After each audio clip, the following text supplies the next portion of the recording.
თან ჩემი დაბადების დღე რომ არის, მადლობა ყველას, ვინც მომილოცეთ ყურადღებისთვის, კეთილი სურვილებისთვის და ესეთ პოზიტიურ ამბავს გაგიზიარებთ 3 წლიანი ბრძოლის, წერილების, ვიდეოების შემდეგ 202 სკოლის მიმდებარედ გუთნის ქუჩაზე გაკეთდა გზა ამ დღეებში.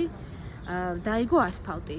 ანუ რა თქმა უნდა, ეს არ ნიშნავს, რომ ჩვენ შევძლებთ ტროტუარზე სიარულს, იმიტომ რომ მანქანებს რა თქმა უნდა მაინც დააპარკინგებენ. ვიცით რომ ნებართვებს, მშენებლობის ნებართვებს გასცემენ, მარჯვნივ და მარცხნივ არიგებენ და ისე რომ არ ითვალისწინებენ არც მიწისქვეშა პარკინგს, არც მიწის ზედა პარკინგს და ამიტომ ეს პრობლემა სამწუხაროდ ესე დარჩება.